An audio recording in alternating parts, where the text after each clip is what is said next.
Hi everyone, welcome back to 33 Founders. Chase and I are delighted to be joined by Roomie Spotlight and Ryan Mapsner today from Fueled in New York City. Thanks so much for joining us, guys. Thanks for having us. Thanks. So Fueled is distinguished by your team's vision of success, which is the perfect and remembered app. For each of you personally, what's your vision of success for the company? Ryan, go for it. I think for us, there are kind of a number of things that we look at in terms of success.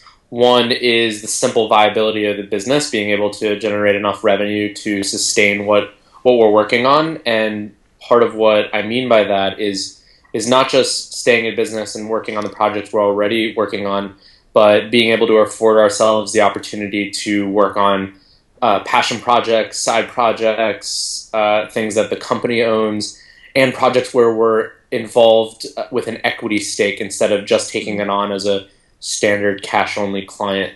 But then beyond that, there's some of the kind of less monetary results or success metrics that we look at, like how many people are using the app, or is it just an app that when we mention it to our friends or out in the street that people know of it without hearing about it from us? That's another success metric. So yeah. Nice. Yeah. Well, to add to that, as far as the business goes, I think initially something that Ryan mentioned is just like in running a viable business, just being cash flow positive and being able to sustain that and grow the company. So that's one of the kind of initial metrics that we look at. And as far as success goes, I have a certain size that I'm looking to grow the company to, and so we're not there yet, but we're on track to get there. And so that's something that I monitor closely. Second, and one thing that I'm going to be looking at after is, and Ryan touched on this too, is the equity component in startups that we're taking. I'm going to consider this a fully successful venture once we can sustain our entire company based off the equity that we have alone, instead of just pure compensation, which is the stage that we're in now. So we're building towards that model, and so in a way, in my mind, we're almost not successful yet. But again, we're building towards that, and we're on track. So Remy, you started out in finance until you realized you could make passion a job. So what advice can you give to other entrepreneurs who need to get the heck out of corporate America? Yeah. So the best advice I can give is an opportunity is not going to come knocking on your door.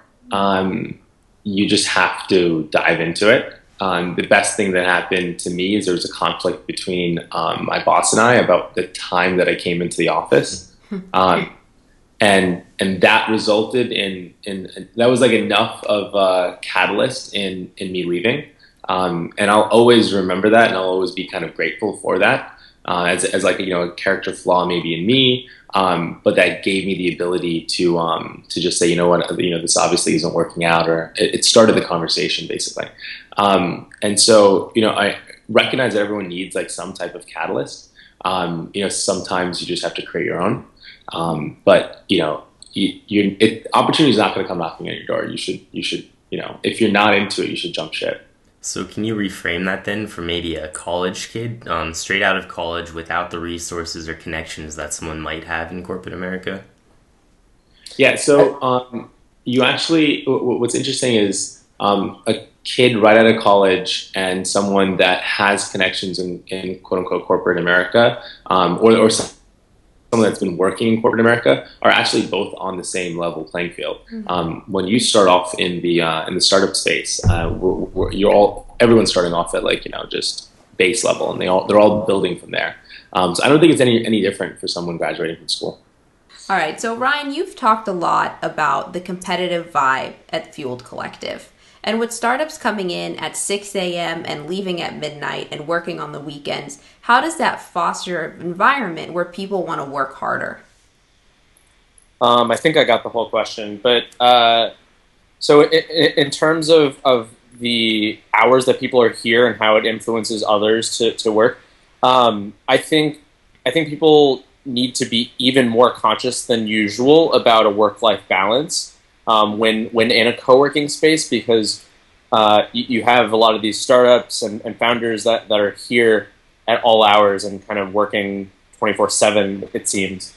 And so one has to be sort of conscious and mindful of balancing their life and not just getting caught up in, well, everyone's still here, so I don't feel comfortable going home. And I think it's something that people learn relatively quickly if they're successful here, which is getting their work done rather than focusing on being here for particular hours of the day. And yeah, there is also an inspiration to draw from it and seeing how hard people are working.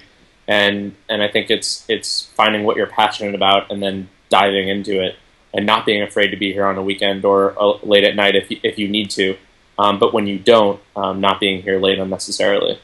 And the collective is open 24 hours, right? To members, yeah.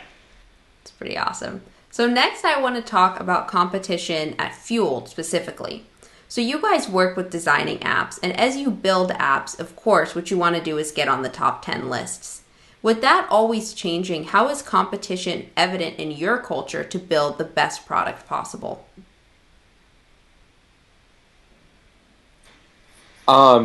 Yeah, I mean, it's not just about being on the top 10 lists as sort of an end goal.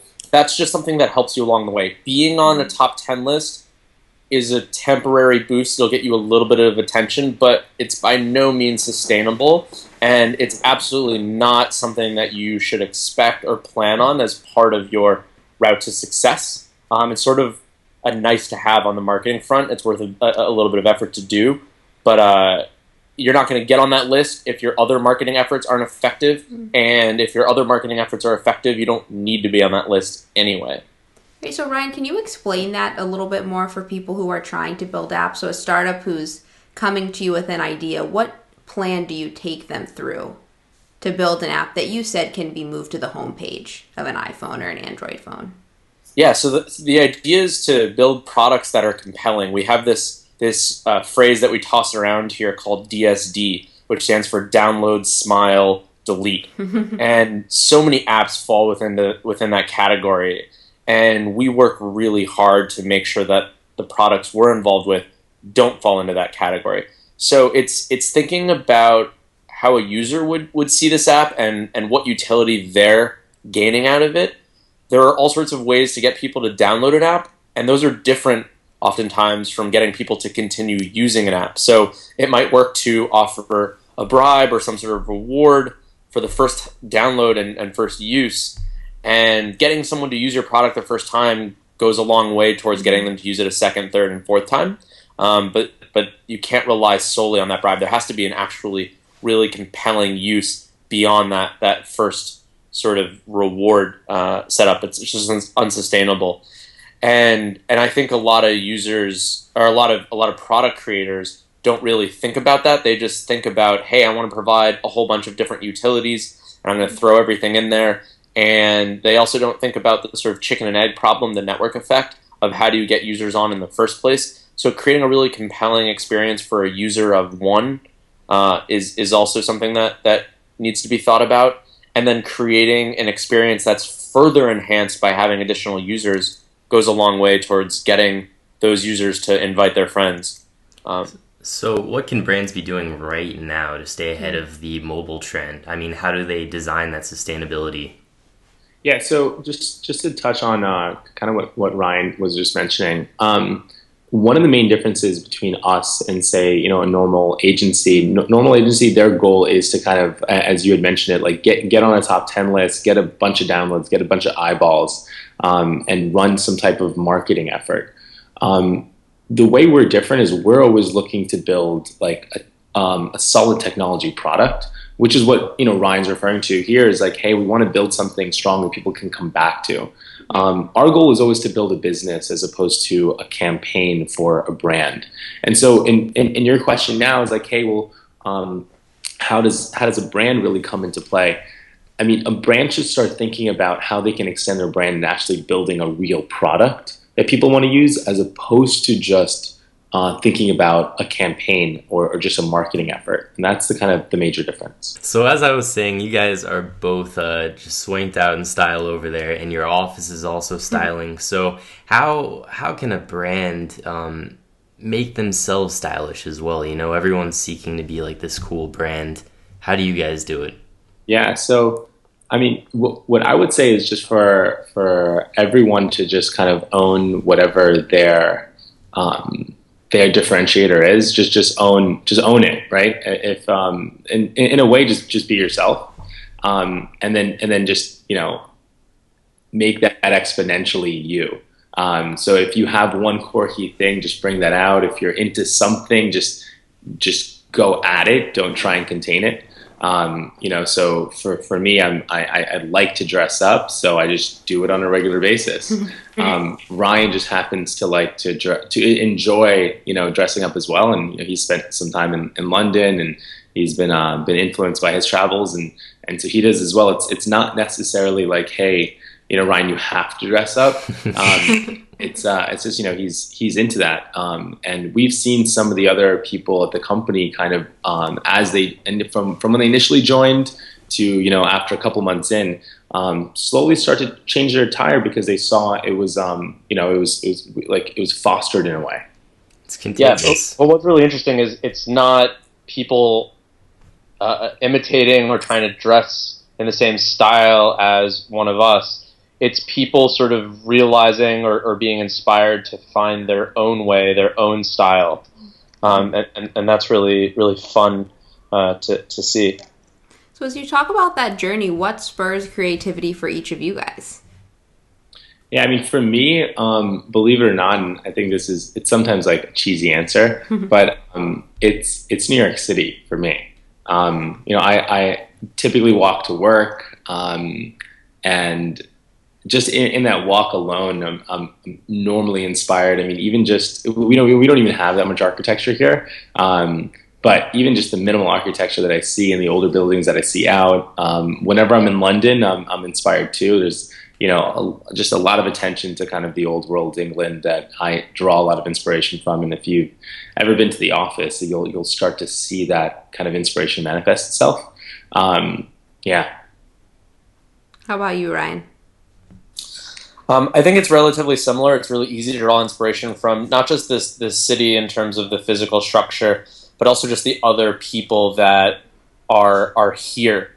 To a certain extent, I think some of it is an indicator or a flag in a way that people are sort of on top of their game and are sort of on the ball, that they get it, that there's a certain aesthetic capability and sensibility. And then also, I think another component is sort of a connectedness to a particular community that you know about and have access to certain styles or types of clothing and stuff like that. And I think that's another fun part of it.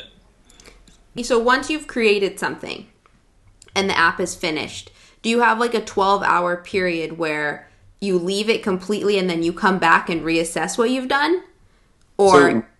We constantly reassess what we've done. I mean, I wouldn't call it every 12 hours, but pretty much on a weekly basis. Our goal is to push out product every 2 weeks on any particular app. So every 2 weeks, we're releasing another version of the app.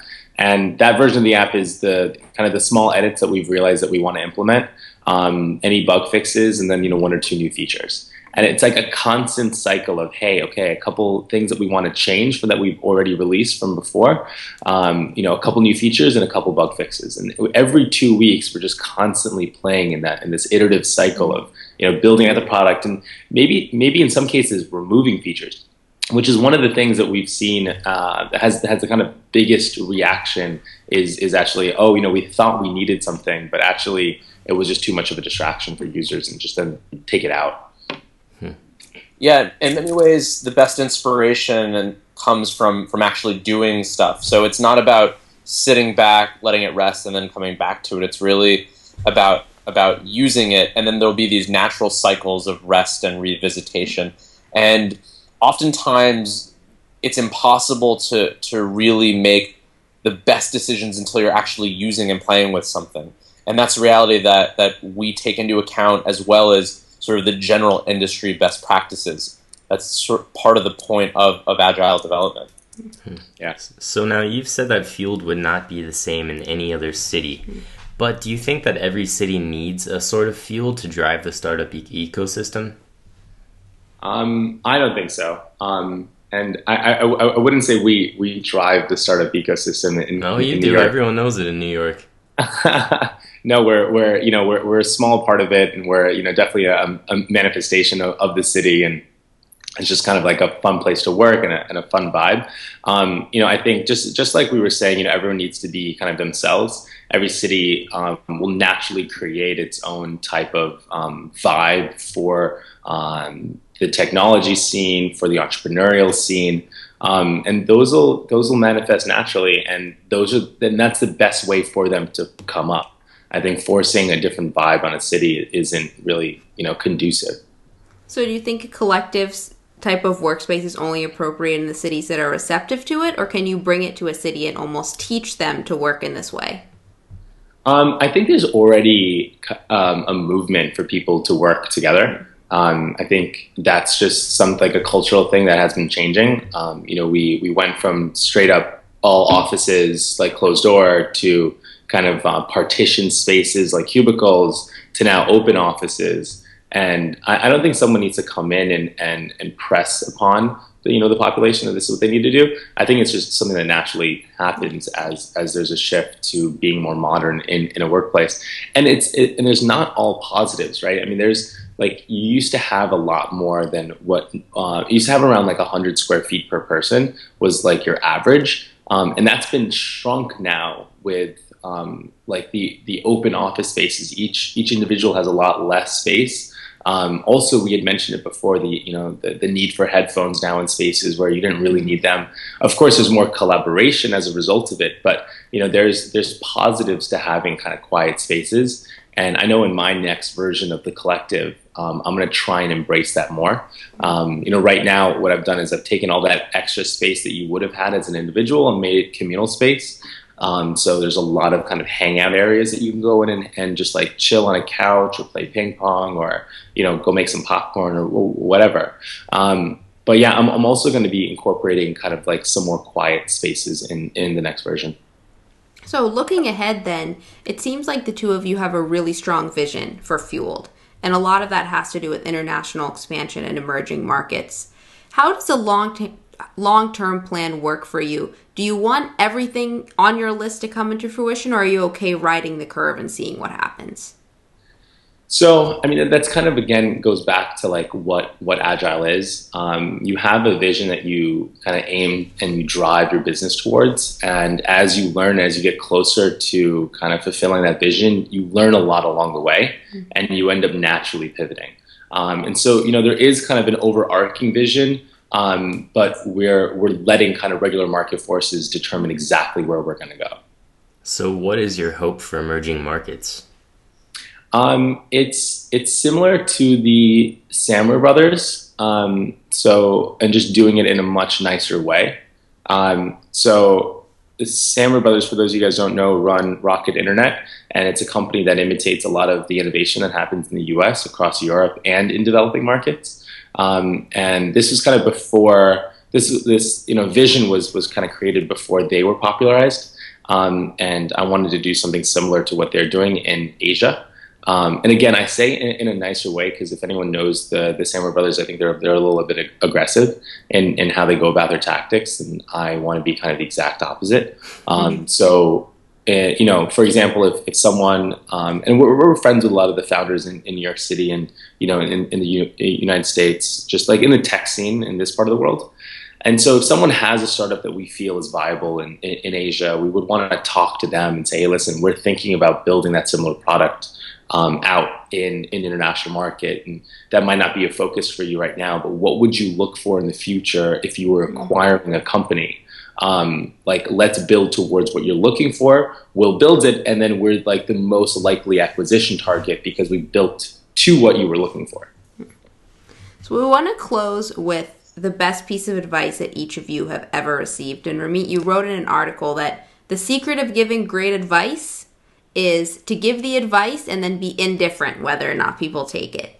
So what's the best piece of advice that someone gave you, and why did you take it? Ryan, start off. I'm going to think about this one. The best piece of advice someone's given me and why I took it? Yes.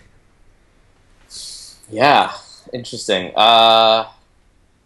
That's kind of a big one. Um, huh. Pressure's on. Yeah, pressure is on. Let me think for a second. Yeah, this one you really it's not a That was a pretty big question. Are you guys Googling advice? So I'm looking at a list of like things that I normally give out as advice, but I'm noticing that I wrote all of them, and it's not like someone told. For me, this is actually, I was inspired by the question because of the quote you had in one of your blog posts. So Yeah, you've put yourself in the situation. yeah.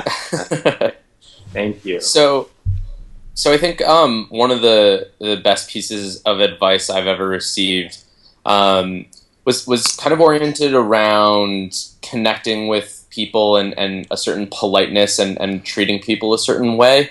I think that especially over the past few years, things at Fueled have just been so busy. It's been incredibly easy to sort of just put my head down and work nonstop and not really come up for air often and sort of push things away and sort of disconnect oftentimes. And I think that there's a certain sort of human connection and politeness that I maybe was missing. And a friend of mine kind of pointed this out, and some of it was what she said, and other bits of it I think were just things I noticed about her, and the way she kind of made an effort to reach out to people and connect with people, and I've sort of taken that to heart and worked harder at making things happen and bringing people together and hanging out with friends more. And when I say that I'm going to something or that I'm going to do something, that I make sure that I definitely follow through on that. It's all too easy to sort of say, I'm busy at work tonight, I'm going to stay in. So I think that's been truly valuable. All right, Roomie, the spotlight is on. Yeah, no, yeah, it's hard because again, one of the things I talk about is being careful on taking advice in general, and so this kind of plays into that. It's like for years I was never really exposed to people that I respected enough to take advice from, and only in the last 2 years have I really been able to meet some people that have accomplished so much that I just wholeheartedly respect them. And again, I'm not sure exactly how many positions I've been in where they have actually given me advice. It's typically been more social. So I'll talk to one point that it wasn't someone giving me particular advice. It was the first time I heard Eric Ries talk in public. I hadn't seen his I hadn't read his book at the time. Obviously, I knew about it. But I'd say that's one of them. Again, it's almost like they're giving you advice because they're right there and they're talking to an audience. But I'll never forget his first story on when he built when he was working for a software company, and he built an application that took I think 18 months or 2 years to develop, and then they finally released it, and no one even downloaded it. And he said, like, if we had just put the web page up with a download button, we would have got that same information. And I always think about that. Was this the IM Messenger? I don't remember the name of the application, but that could have been it. He said, there was a team of several developers that was working on it for just such a long period of time, and it was just all time wasted because no one actually even used the software. And we would have realized that had we just put up a sketch of what the application was, described it, and put a download button, and you could have just had nothing behind the download button, and you would have seen that no one was really interested in the product. And so I just always go back to that. And I know it's not someone that gave me direct advice, but he was giving a group of people advice on how to build a product. And I think that was like one of the kind of game changing things that I learned. And I used to also develop. So I graduated with a degree in finance, but I had a degree in information systems as well. So I had the mindset of a developer. So I knew where he was coming from, like all that energy and output that went into something that no one even got to use. And so I definitely think about that almost on a daily basis. Yeah, and you can use that lean ideology in every part of your life too. I do. I mean, from my schedule to, I mean, pretty much anything. It's like, hey, let's just get something out. Let's see if it makes sense. Even if it's just a small task I'm giving to someone at the company, it's like, how about just create a list? Make 10 bullet points, and then we'll start to expand it into a full report. Great. So from now on, after hearing this conversation, how can people stay in touch with the two of you and keep updated with Fueled? The one social app right now that I'm using on a daily basis more than anything else is Instagram. Mm-hmm. So I think if you comment or just mention anything on there, I'll be the fastest to reply. And then next best is just email. Great. How about you, Ryan? I think that email is kind of the best way to reach out to me at the moment. We also occasionally hold some really fun little whiskey tastings here at Fueled Collective. And so if anyone out there wants an invite to the next one, reach out. Awesome. Thank you guys so much for joining us. Yeah, thank you. Ciao.